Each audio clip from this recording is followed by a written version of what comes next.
But you also go home or you go wherever and you're like, oh, am I the only one that's not feeling this? Like Yeah. that's the feeling, is like when you're feeling like everybody's like, yes, yes, yes, yes. And then you're like, okay, and if I'm not feeling that, like it's definitely just me. This is Boss Ladies. All right, Lia, thank you so much for taking the time to be on Boss Ladies. I'm so excited to chat with you today. Oh, likewise. I'm super happy to be here, and I'm so excited to hear more about you and about this conversation and keep it going, you know? So why don't you start by telling us a little bit about yourself and sort of how you got to where you are now and how you decided to found Be the Method? Yeah, so I grew up in Hawaii. I was a dancer my whole life. I actually was born with a very slight scoliosis. So as a child, I didn't, I was aware of it, but what didn't really affect me. You're a kid, and I was dancing and I was doing all these things, and I was just like, okay, whatever. I didn't really like know what exercise was at the time, because dance was exercise for me. So I didn't really pay attention to my body necessarily in the way that I guess, I do now. But so, I grew up dancing and swimming, and that was always a huge piece of my life. And I loved math. So I kind of like decided, I was like, you know what, I'm going to go the math route, because I knew that professional dancing wasn't in my cards for my entire life, partially because I loved it, but I just was like, I was realistic about my skill and like the fact that I was like, okay, auditioning and all of that, it just felt like super scary. So I was like, oh my God, I'm going to go the math route. So I went to college and I graduated with a math econ degree, and I kind of started putting dance aside, like maybe halfway through college. I mean, for obvious reasons, like boys and partying and drinking and all of that stuff. And I was like, I don't know if I have time to do all of this, but anyway, so, so I kind of like slowed down on the dance front and I was like, okay, well, I need to exercise. And, in college, it was like, no, we all kind of were like bouncing off of each other. You do what your friends are doing. And all my friends were like, okay, we're going on the treadmill. We're just going to like spend hours and hours on the treadmill. And just like, I guess the whole goal was like burning calories, time, sweating, like just trying to be like, okay, I'm just like burning off of all the drinking I'm doing or all the food I'm having. And it just started creating this kind of really unhealthy relationship with my body and fitness. And cardio was kind of like the only thing I knew, in terms of exercise. So I will say just one quick side story. Yeah. So I grew up as an athlete as well. And I feel like since, you were a dancer, I was randomly a squash player. We get so used to this idea that like our workouts are scheduled for us and planned for us that all of a sudden you get to this stage in life where you're like, wait, what am I supposed to do at the gym? So totally relate to this idea of like, I just get on the treadmill, I guess, right? That's how you work out. Totally. Because I was also like, okay, well, I'm not going to like go to my college gym and like start dancing. Like, how weird is that? Like, it'd be like, okay, I'm just going to do this like whole thing. So I kind of, and my friends were doing it. And like, it's so weird. I've had so many conversations with people that have done the same thing. They're like, yeah, we get on the treadmill and we watch the Food Network channel, which is so strange, but I feel like so many people do that. Yes. or have done that. Like, it's a very strange thing that I've had very many conversations about, where it's like, I did that too. Yep. But so yeah, in doing the cardio is like my, because of my scoliosis, I hadn't really had any issues with it, but it did start to kind of bother me. And I think it was like the pounding on the treadmill and just like the lack of body awareness altogether. I was like, my mind was like totally somewhere else. And not having that mind body connection, it was like all about body. I was like, all right, I want to look like this. I want to burn this. I want to do this. And it was just very like an unhealthy way of thinking about it. So anyway, I kind of continued on that path, and I graduated from college, and I immediately went into corporate. I got a job like right out of college. I worked in entertainment business at Lionsgate. And then later I went over to HBO. And kind of like the same thing. I would like be sitting around. I was like, my back was suffering. I really did love my job. I loved my coworkers. Actually, I had some really amazing coworkers, but it was like, I felt like I was sitting there. I was like, what am I doing? I felt kind of, I know you didn't tell your story in the beginning here, but it kind of the same thing of like, you're like, okay, I get my stuff done really quickly. And now what, like, what am I going to do next? And I'm not the type of person that wanted to just like sit there and do nothing. So I was constantly kind of, I don't know, wanting more. And, my back was suffering at the time, and I was like, oh, so I'm in pain. And then I would like leave work and spend hours on the treadmill. Again, I would like go to work, and then I would go to the gym for a couple hours. And then I'd be exhausted and drained and just depleted. And it was a cycle of like, I never felt good. I was always exhausted. I was just like, ugh, it was always a thing. And then I didn't do a ton with my friends because I was like, okay, I have to work, I have to go to the gym, and then I have to go home, and then I have to sleep because I need all this energy to do it the next day type of thing, you know? And so, you know, I was on this cycle, and I told a coworker of mine, I was like, oh, my back is acting up. And she was like, oh, you know, we have like really amazing insurance and you can take Pilates for like really cheap, like these private Pilates classes at a chiropractic, you know, center because of my insurance would pay for it because of my scoliosis. And I had dabbled in Pilates a little bit in college, but I think my mindset wasn't there at the time where I was like, you know, I was under the impression that you needed hours to work out. And so when I would do like a 30-minute Pilates, I was like, oh, it's definitely not enough. Like, it's funny because now having that perspective, it's, you know, it was more so like where my mind was. I needed to like find this journey and I needed to get there and I needed to piece it all together, you know? So I started taking these classes and I just kind of like slowly started doing a little bit more Pilates, a little less cardio. I started just like feeling really good. There was this feeling of like, oh, wow, like I feel good in my body. Like I can't really tell what it is. It was like such a new feeling. And I would like leave feeling really good. I would still like go out and see my friends. I just had like a better relationship overall. So slowly it started to kind of, I did a little bit more Pilates, a little bit less cardio. And I would just have like I was searching more for the feeling inside that I was feeling mentally and physically. And I just felt like it was just, there was something so beautiful that like kind of came over me. It was like, I felt like my relationships were better. There was all these different things that really clicked for me. So, you know, the math nerd in me, or the, whatever you want to call it, but I was like, I got to learn more. I got to know like the science behind this. I want to know like, why is this, like, why am I feeling this way? Blah, blah, blah. So I started researching Pilates programs, and it was the one I wanted was like it was super extensive. It had anatomy. It had all of these different pieces, and it was super expensive. It was like $6,000. And I was like, I can't afford this, but you know what? I'll start saving up. Maybe I'll come up with some money. Long story short, my grandma ended up dying, and she left me the exact amount of money for the Pilates certification. And it was like so it was like this moment. And I would talk to her kind of after I would take Pilates classes. And like, that was my moment. She was in Hawaii and I was in California. So the time difference like always worked. That's so beautiful.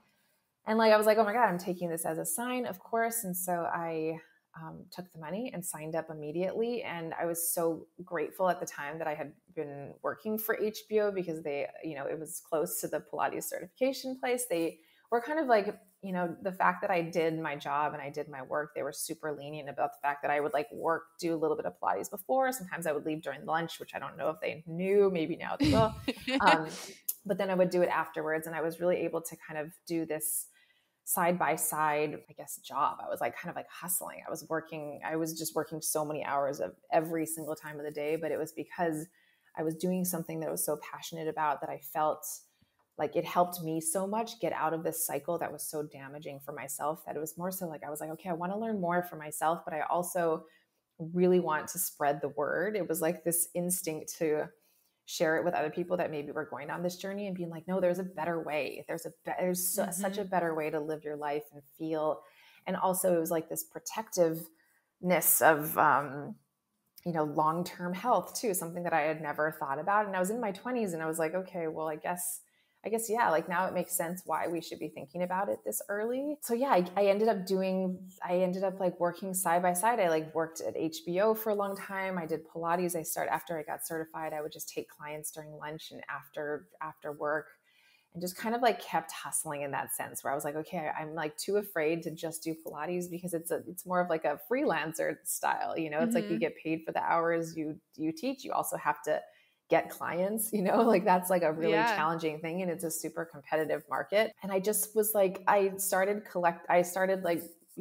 getting clients through other clients, and people would just kind of continuously spread the word. And it was just like so beautiful how people, the clientele that I ended up working with, it was like people that were kind of like either on the same journey as me, or like what I had kind of been going through and still working on at the time, or were like way older women who I had no experience with childbirth, but they like trusted that I knew enough about the body because I went through all of this anatomy and prenatal and all of these things that felt, I was really careful about the knowledge piece of it. Like I wanted to know everything. Like I'm not, I like did not want to go in being like, I don't know what to do. I didn't want to hurt anybody. I wanted like everything. I was like, I want to come in to be like, I'm going to help you. I'm going to have all this like stuff for you.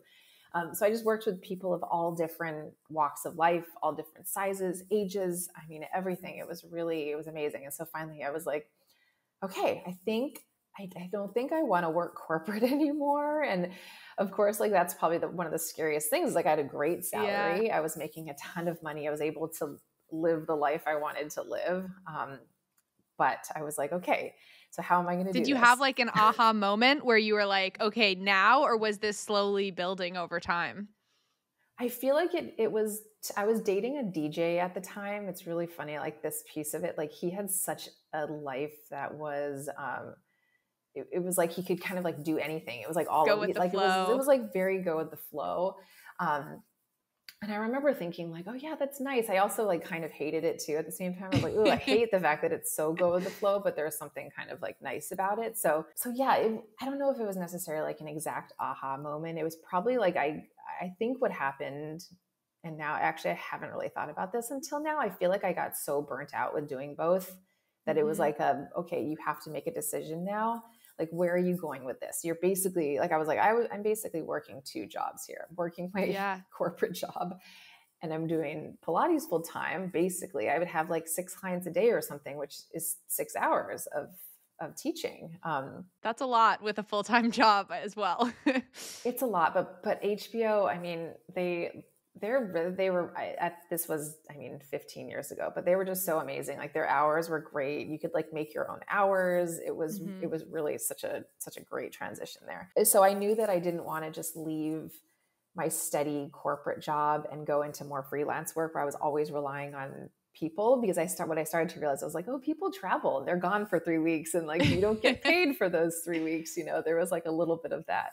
And so yeah, what I did was I started kind of just like opening up my eyes to a little bit more like, okay, maybe I can do some sort of like managerial work at a Pilates studio, maybe something that had like a very small salary, but at least it's like you're guaranteed something and you can kind of learn the business aspects about it. So I can't actually remember how. Oh, I ended up taking a job just as a Pilates instructor at Equinox in West Hollywood. Just as like a way to like, okay, I can get some more clients here. It was closer to where I was living at the time. I was working in Santa Monica, but I was living in West Hollywood area. So I was like, okay, it's close. I can maybe pick up a couple clients. I also get access to the gym. I was like, cool, this is like awesome. Make some friends or something, And so when I started there, I started getting a ton of clients and they asked me to take over the manager spot at the Equinox of the Pilates studio. So they were like, okay, well, if you want to, you can do the management spot, but you have to like, it was like 20 hours a week or something that I had to be there, and I had to kind of facilitate the studio. So I think that was that moment where I'm like, okay, so this is kind of exactly what I was looking for. Like this was the transition I was looking for, is something that's like kind of steady. I can learn a little bit of the business side of it in case at some point in my life I want to start a business, which now I find invaluable. I was going to ask if you always like knew you wanted to become an entrepreneur, or if you were totally set on corporate world, like the corporate career path, and then sort of pivoted as you found this love for it really was like finding a passion, to be honest. It was like I didn't really know, like I got a job right out of college. And I liked it. I was like, oh yeah, I guess I like having a steady paycheck, like that was really nice. And you're in your low 20s. So like money at the time, being able to like support yourself is kind of great. Huge. Yeah, that's awesome. Yeah. And so I don't think I really I didn't really ever fully think about it until it was like that moment of like, oh wow, I love this. And it's like in my body, it's in my mind. It was like so all encompassing that I felt like that was that moment where I'm like, oh yeah, this is something I want to do. And I wasn't really sure where I wanted to take it. I knew I wanted to like work with people. And I think that was something that was really special, is being able to work directly with people, which actually will circle back when we start getting to the pandemic part of this story, because I'm such a hands-on person. And so, yeah, it was kind of like, the entrepreneurial side, I guess, I don't know if it was there before. I'm trying to think if it was there like when I was working or even in college or anything like that. I don't know. I don't think that was like something I dreamt about as a young child, if that's what you're asking. You know what I mean? Yeah. And so, yeah, so when I got the Equinox job, I kind of was like, all right, I think I'm just going to do it. I can always, I guess, go back to corporate. Like I had some great connections. I was really great at my job. And I was like, you know what? I feel confident that if this doesn't work out, I'll go back to corporate. And so I like called up my mom and dad. I was like, hey guys, I was like, so I kind of love Pilates so much that I'm going to ditch my job and I'm going to do this full time. And I was like, what are you going to say? And there was a moment at first where they're like, okay, great. It's like, yes, we will. They were so supportive, but you could kind of like hear it in their words, like, okay, this is kind of nerve wracking, you know? Yeah. But, you know, I never asked for money since I was like 18 years old for them. I was always like, listen, I'm like, I will make it happen. I'm not going to ask you for money. I'm just going to like hustle and figure it out. I will get it done. And so I did it. I like told my boss, I was like, all right, I think I'm done. I'm going to do this. And they were all like, okay. Like that was a huge 180 there, you know? But yeah, so I ended up starting to work there and, you know, learning some business side. It was mostly just like facilitating the studio, making sure it ran well and making sure that we got clients in. But it really just allowed me to just build up my clientele and keep that going, you know, and working with people and just really getting experience of different people. I feel like that was the piece that, you know, it was years and years of just working with just so many people, men, female, everybody, you know, it was like all these different bodies, and just getting that experience was amazing. And then I got pregnant, I got married, I got pregnant, and I was like, okay, I worked all the way up until we had our first daughter, and we were living in LA. And then there was I was like, okay, I'm going to take some time off. I told all my clients, they were like, no, you can't take time off. And, you know, at this time it's funny because like now we could do things virtually and like, it's like, just, no big deal. That's just how life is. Like, but you know, I was like, well, I can't bring my baby there. And it would just be I was like, I'm going to take some time off. And so we ended up deciding at that moment. My husband went to NYU, and he's like a true New Yorker at heart. And you could just tell that he was always like, when we met, he was doing, he was bi-coastal New York and LA, but moved to LA for me like permanently. And I could tell that, you know, he always wanted to come back. So when she was really young, my daughter, she was like, I think she was like 9 months or so, we were like, all right, we're going to pack up everything. We're going to get rid of everything we have out here. And we're going to move to New York and just figure it out. As a native New Yorker, I love that. And we had a friend who let us stay in their place in Tribeca for like a month. They were out of town. They're like, try it out, see what you like. And I was like, this is amazing. I pack my baby on. I just walk around. I can grab like a water if I need a water on the side of the street without getting in my car. Like, what? This is so cool. So I like fell in love in a second, which is why we ended up, you know, making the transition and moving. But anyway, long story short, I took some time off. You know, I took some time to be with her. I think it was like a very interesting moment for me to go from, you know, dancing my whole life to that cardio, to that Pilates, and feeling so in tune with my body and with other people, into like, and then going into kind of this place where I was like, okay, it's me and my baby, and my husband was working a ton and traveling, and I wasn't really working out. I was just kind of like, just in such this like amazing mom mode where I was like, I'm just be my baby and not really thinking about myself. But then I started, you know, being like, okay, you know, I feel like I want to tap into these, you know, these things again. And I want to feel my body again and get all these, you know, pieces together, because I know how helpful it is in the rest of your life. You know, obviously. Anyway, have another baby, kind of same thing, kind of like keep going and have another baby. And then, you know, when I had my second baby, we were like, okay, I think maybe it's time. Maybe we like hire a little bit of help. You know, I feel like it was a lot. They were both they're exactly 2 years apart. So, one was 2, one was 0. And they were just like Yeah. such tiny babies. I was like, I think we need to like hire some help.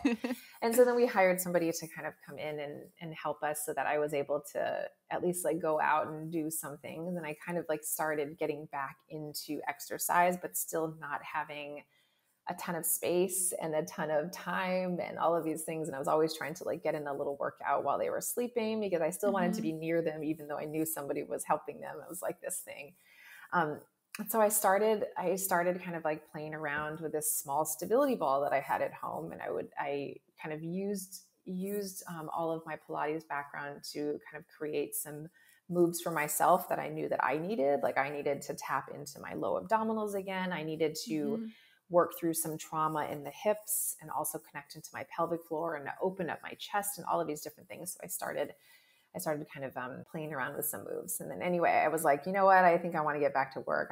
I'm like feeling it in my body. The motivation is there. The creative juices are flowing. And so I started taking clients again, and it was really amazing. Like some of my really good friends were like, we'll be your first client. So it was so sweet that they were like so supportive and let me teach them again to like get back into it. And so also in the meantime, I was creating Be the Method at the time, not really, I wasn't really doing much with it, but it was like in my body and the moves were there. And so I would slowly start to kind of test out the moves on them. Like, my private clients, I was like, hey, like we're going to do a little bit of this. And they ended up really loving it. And there was a moment when somebody asked me, they're like, are you ever going to teach like a class? Because private sessions are so expensive and it's not accessible to everybody. You also have to like work off of somebody else's schedule. And the machine classes were expensive at the time. This is before the, now you can take like reformer classes all around the city or everywhere for a decent price, right. So somebody had asked me, are you going to ever teach a class? And I was like, that's such a great idea. And I really wanted to share some of these moves I'd created because I was like, they just feel so good. The way that it connects your mind and your body, and it's meditative and it's low impact and it's healing and just so strengthening and challenging. And I was feeling it and seeing it in my body where I'm like, wow, I'm like actually tapping into these muscles that I thought I would never be able to tap into again, and so I ended up,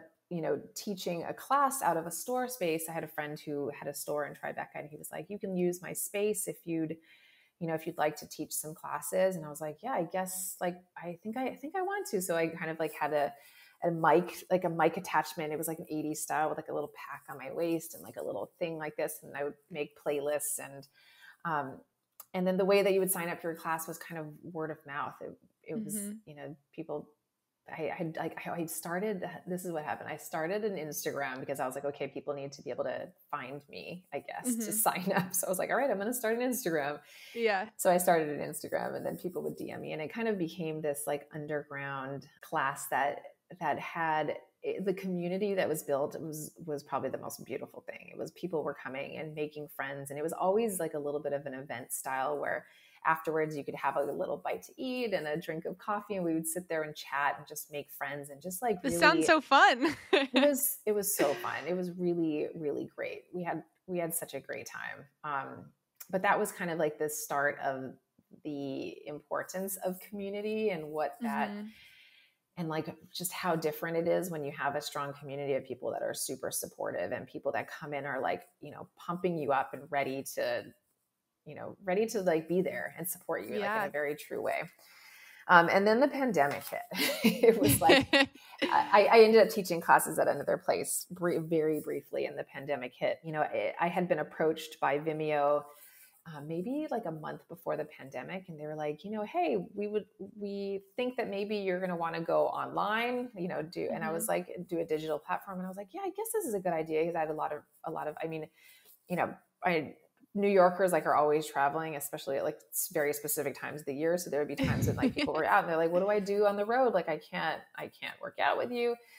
So it had already kind of been in my mind to create an online platform, but I was like, I don't know, like, is there a market for this? Would people even join on? And so I kind of like put it on hold a little bit. And then when the pandemic hit, my husband was like, this is going to be years. And I was like, no way in hell. This is going to be like, this is going to be 2 weeks. I'm going to be back at it. Like, you're so wrong here. And of course he was so right. He's always very right.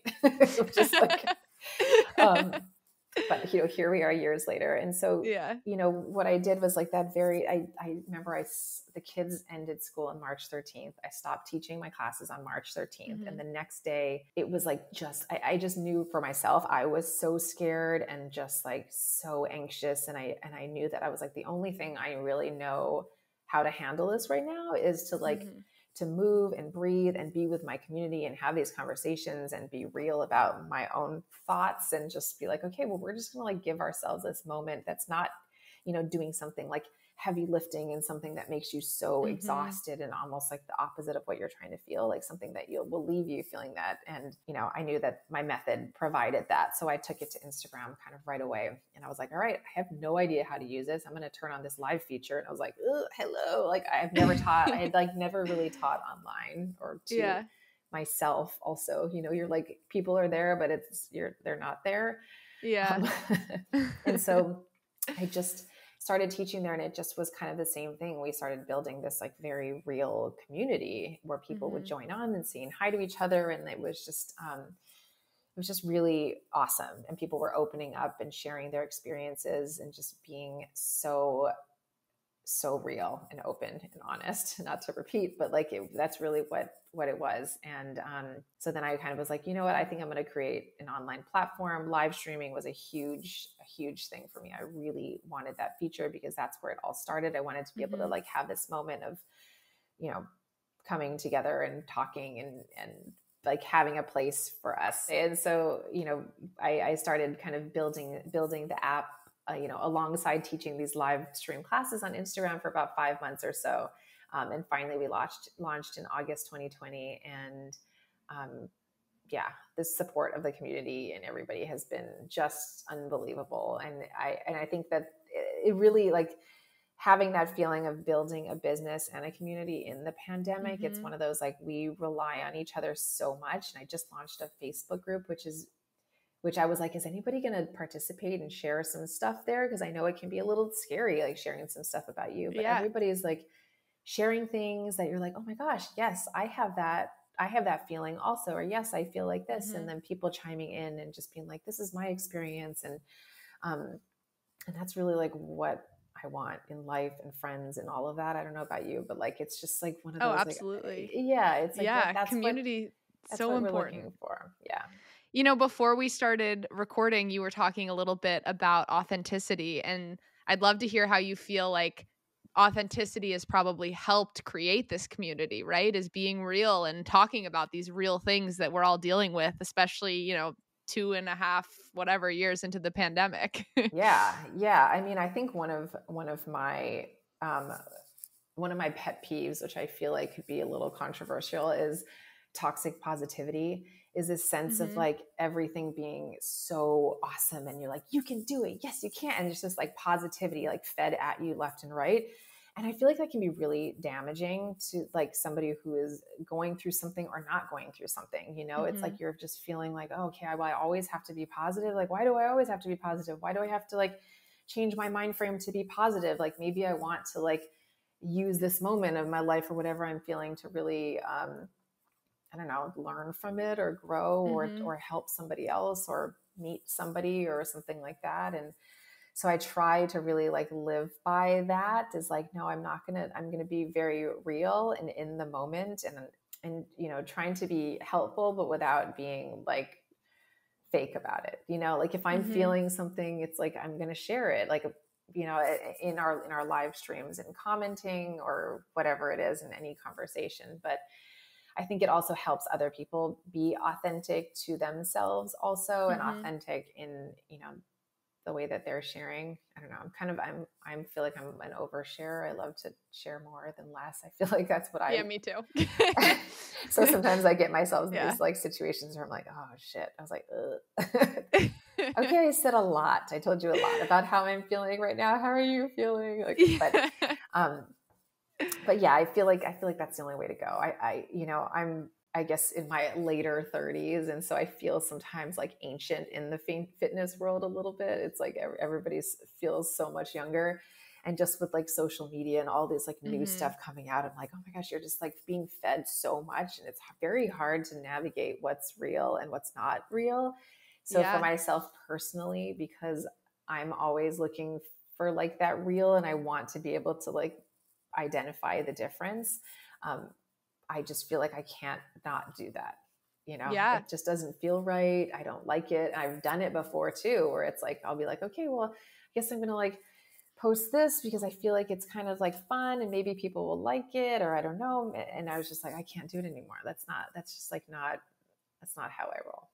I just want to be Yeah. like as authentic and real and real to myself and in the moment. So really it, even the live stream classes like on the app, like we'll have a moment where I'm like, okay, this is what we're doing today. This is how I'm feeling. This is how I've been hearing Mm-hmm. feedback from you for the past week. And this is what I think that we all kind of need, and really um, building out kind of a program so that it is kind of in the moment, which sometimes it can get to the point where I'm like, okay, it's in the early morning right before class. And like, I've heard all of these things from people last night. And I'm like, I need to regroup and like redo class in some way or another. But I feel like it's really beneficial. So Yeah, I'm sure. I mean, I'm sure that's why the community, is so strong, is that people feel that it's relatable and it's real and it's authentic, and it's not just this, we're all happy, like you said, that toxic positivity that, yeah, doesn't do anything. No one feels good after everyone's like, we're all great. It's I like, know. well, no, we're not. And if we're going to not talk about it, then everyone's just going to feel worse. So, Yeah, because then you also go home or you go wherever and you're like, "Oh, am I the only one that's not feeling this?" Like yeah. that's the feeling, is like when you're feeling Yeah. like everybody's like, "Yes, yes, yes, yes." And then you're like, "Okay, and if I'm not feeling that, like it's definitely just me." Which it's Mhm. not. It's probably everybody else who's doing this whole dance of being positive, you know. Yeah. So yeah, and I feel Yeah, like I feel like there's a balance. yeah, and I feel like people want that, people see that, and there is Mhm. definitely like, and that's what I think, it's like finding your people. Like I think I've shared this before with somebody else. I feel like this conversation, I'm like, or I'm having like major deja vu, but my kids have this book called Sweetie, and it's about this like mole rat that finds her people, you know what I mean? And it was Mhm. like, every time I read it, I'm always like, oh yeah, like that's what it is like you find your crew. There's so many Mhm. people out there, like you don't have to be a part of anything that doesn't make you feel good, or isn't something you're looking for. Like there are spaces for everything. And so Yeah. yeah. I'd love to hear a little bit more about like where do you get your motivation, and also, if you have any advice, like someone like me, like I used to work out all the time. I was an athlete. It was part of my schedule. Now I work or I podcast, and I like it is such a struggle for me to get myself to go work out, and every time I do it I'm like, oh my god, I feel so much better. Why don't I do this more? But Yeah. I don't know if you have any tips or suggestions for finding that motivation to get going on it. Yeah, I mean, I find it, I find it so amazing that people build out time for themselves at home. That is like one of the hardest things. So whenever I see people Mhm. that are like, people are telling me how much they are doing the app and like very consistent, I'm like, you got like, this is like, I don't think you realize how amazing that is that you're like being Yeah. able to be consistent, because it's super challenging, especially when you're in your own space and you're looking around and you're like, okay, well, I have to clean this or I have to do that. Mhm. um, but I really, it's kind of just like almost like building out a few days out of the week. And like what I tell everybody, I'm like, it's not like building out 60 minutes. You know what I mean? Mhm. Like you can start by just doing a few minutes, and you'll start to be like, okay, well, I'm here already. I've done, I've like made the effort to get here and change, like, and you're going to do a little bit more. And it's really just like kind of starting, just like telling yourself like, all right, I'm just going to try a little, and being very Mhm. realistic on your goals, and being like, I'm just going to do a little for this, like whether it's, I want to just release my mind, I want to breathe, or maybe, whatever it may be. I think just starting small. I think starting small is always the best way to do it. or like building out a little space in your place also for like a little, I feel like having like a little designated area. But I think also like bringing a friend in is always fun, where it's like, I know a lot of people on the app, like it's a lot of friends doing it together. And that's what's kind of fun, is like you can, FaceTime and do a class together or something. But I think once you start and you gift yourself that feeling, and like, like with me, and I tell people this, there's a lot of people that are still like, I'm still kind of on that cardio loop, and I'm trying to get to this place. And like, how do you get to that place? And it takes time, it's like knowing that like, it's not going to happen overnight, and you have to be like kind to yourself. If you're not, even if you're like saying like, oh, I'm still going on the treadmill a ton, I'm still feeling this way. And I still am like, trying to look at how many calories I burn, just being like, mindful of your own self, and the fact that it is a journey and it's not going to happen overnight, but you make just little changes and do little things for yourself that do make you feel better, or do, help your mind and body connect. And it'll get there. You have to tell yourself that you are like worth taking a little bit time for, you know what I mean? And then how valuable that is in the rest of your life. I know like for me, like if on the weekends, I try to take some time off from work, which is funny because I like know that I need a little bit of a workout just for my mental health and just like releasing my back and stuff, but it also is work at the same time. So I try to separate that, but I can feel the difference when I don't even give myself even 10 minutes. It's like, oh, I'm just like tight. I just need just a little bit of a release. And and it just helps it helps with as you're everything saying else. all this, I'm like trying to like unhunch, like so used to sitting like this all day working. It's like so important for so many reasons. It's funny because everybody does that. It's funny, like with my job, it's like, yes, I teach my method and I work so much on opening up, but like a lot of what I do also is on the computer. So I'm like trying to be mindful of that too. And part of it is like giving yourself like a moment to even stand up and walk around. Fresh air helps. So when you're talking about like motivation, even like removing yourself for a second and just getting up and like getting some fresh air will kind of like reset you and get your mind going like that. But Do you ever have to deal with trolls? I don't really a ton. And I think part of it was kind of the way that the community was formed in the pandemic. It was like, we were so, everybody was just like so respectful of each other, and just like respectful of, I'm not sure. I don't know if maybe, I don't have a ton of trolls. I feel very, very lucky in that sense. Maybe they're there and just not saying things to me. When you were building the app out, were there any challenges with that, especially since it was the pandemic, and how did you ensure that reflected your vision for what this was going to become? Yeah, I think, I had created my method. So maybe like, I want to say like a year before the pandemic, and I had such a clear vision of what I wanted out of the method. But when, with the app, it comes like all these different things, color scheme, and like, there's all of these different things when you're kind of creating this whole thing. And my husband, he helped so much kind of help facilitate some of that. And like, it was our first day on Instagram Live. Like, you can see this wall over here. This is my work wall, but it was like white, and I had like a wall socket, and you could see the progression of it. Like all of a sudden one day it was like the wall was a different color, and I was like, hey guys, like we're kind of making this. And then like the wall socket was painted the same color as the wall.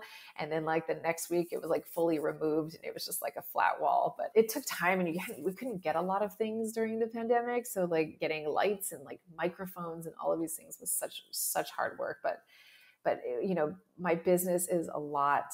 My husband is kind of like the behind the scenes guy that helps out tremendously with the business and a lot of different things. So it was really nice to be able to work together during the pandemic and kind of build this together, because a lot of it, there's a lot of pieces that you don't anticipate when you're like, I created this method and I love to move. And then you're like, okay, but what about this and this and this? And I was like, oh my gosh, like there's a lot of pieces. Were there any challenges like working with your husband? Yeah. I mean, I think because I get my personality is to be like so hyper focused. Like when I'm like in something, I'll like go like this and like have like blinders on and like, this is how I want it. This is how I want it. And like constantly I would be like, nope, this is how I want it. This is my vision. Like I want it like this. And he was like, but I'm just trying to help. And I feel like you might like this. Like if you open up your eyes, like in the nicest way. And I was just like, very much like, no, this is how I want it. So I think like that was the challenge in the beginning because I was so deep in it. You know, I was like trying to build it. I was teaching, I was going through like, you know, the traumas of the pandemic that you don't actually like. I feel like now we're just kind of unpacking all of that trauma, you know, like during the time I was like, no, I'm totally fine. Like I'm so happy. Meanwhile, you haven't like left your house in 5 days. Like. Right. And I have 2 kids downstairs, like learning on Zoom, you know, and like, it was just like all of that. I'm like, I'm totally fine. Everything's good. But I think what it was just like, so I feel like it was also so great for myself to kind of learn a lot more about myself too. You know, it was like, oh yeah, like if I, like when I started kind of letting him in and letting him into the business and working together, it was like so beautiful having these conversations together because we were both so passionate about creating this. And so I feel like it ended up bringing us closer. Like the beginning, it kind of, we started to go like this. We were like, we were kind of like going separate ways. It was hard. It was hard to connect. It was like hard to, you know, when you're building a business with somebody, living together and not seeing anybody else and being under one roof, it was like, it was challenging. But, you know, I feel like we kind of like went full circle, and then now it went like this, like we were like going apart and then it came back, and now we're like, we just like are like, yes. And we have all these ideas, and I feel like a lot of it was like me growing as a person, I want to say. Yeah. Like, Well, that's why I asked is like, I can't imagine it not being challenging, especially then like working with your partner and then also having all those added circumstances. But it sounds like you guys, like you said, it brought you together and actually made things stronger and better in so many ways. And, you know, power couple. I love yeah, when businesses have, you know, partners working together, husbands and wives. I think that's amazing. Or, you know, whatever, you know, yeah, type of yeah. partnership you have. I think it's amazing. Yeah, it's been really great. It's sometimes we have to like there was one night the other night, it was like 11:30 and we were still like working on like just some random work stuff. And you have to kind of be like, all right, we're drawing the line. Like we're like not talking about it. We're doing something else. But we're getting there. And I think we finally are like, okay, business is business. You know, we can separate the two now that things are opening up. We can do things. Yeah. Like I have my first in-person event in the beginning of April. And I'm like so excited to just like hug people. I'm like, how many hugs can I give? Like without it being like so aggressively awkward. I'm like such a big hugger and hold for so long that people are gonna be like, oh my gosh, I didn't expect this to happen. But ready to get out there. I would love to hear where you sort of see things, you know, 5 years from now, or like what your future vision is for Be the Method. Yeah, I mean, part of it is really like finding ways to bring the community together. Obviously, like the app, I want to continue it as is. I would love to keep teaching, live streaming. I am constantly creating, and there's no class on the app that's the same. So it's always, and there are hundreds and hundreds of videos. So it's always kind of like finding this evolution of the method and what's missing and what is needed there. So part of that is, you know, the community sharing things about their body that they're not telling me what they need in the class, but I'm like, oh, this is what you need. So it's kind of evolving the library of videos for everybody. I have so many ideas of things. So I'm constantly kind of rolling out certain things. Like I just rolled out a stretch and flexibility class, and everybody's like, oh, great. This is going to be such a nice, peaceful way to like stretch. And then afterwards they're like, why was that so challenging? Why was that a full workout? And I'm like, because that's part of it. You know, it still is going to be that, but we're working on different elements. So I want to keep kind of building up a platform. So it's a place where you can kind of get a little bit of everything. I truly believe that, you know, meditate, like you can do moving meditation. So that's what I like to do, is find this kind of meditative state while moving, but then you're challenged and you get a good workout in. So it's evolving that way, but really trying to, you know, find ways to bring the community together. I'm looking at doing retreats and, you know, more in-person classes and just kind of continuing that. I feel like I need to look a little further. Like I said, I'm very like in the moment. So I'm kind of like so hyper focused on what's happening this year. But I'm sure things will come up this year that will be like, okay, now we'll start planning a little bit further out. But I really like to kind of, I guess, gather in the moment and have those conversations. I feel like after our in-person class, it's going to be very eye-opening, when you like see people that you haven't seen during the pandemic or you've had like online communications with, and you see them in real life. You're like, I feel like I know you, but we've never met in real life. It's like, yeah. My last question for you, I ask this in every interview, it's my favorite question, is what do you feel is one of your greatest accomplishments? Oh my gosh. My greatest accomplishment. One of, yeah. That's such a big question. I'm like, oh no, I can't butcher this one. I feel like, I know it's like kind of cheesy sounding as like becoming a mom, but I really feel like being there for my family and trying to like navigate work and family. I feel like I really like put in the work there. Mm-hmm. I don't know if that's necessarily like an accomplishment or not, but there is something. It definitely is. Like, it feels like a huge challenge, and it feels like work always to like really kind of have that balancing act. But yeah, no, I think that's an amazing answer. Well, everyone go download Be the Method, and thank you so much for taking the time to be on Boss Ladies. Oh, thank you so much for having me. This was so fun. Thanks for tuning into this week's episode of Boss Ladies. Check back next week for a new episode. Visit us at www.bossladies.podcast.com for more information about the show, or follow us at Boss Ladies Podcast on Instagram. Rate, like, and follow the show on all of your favorite podcast platforms.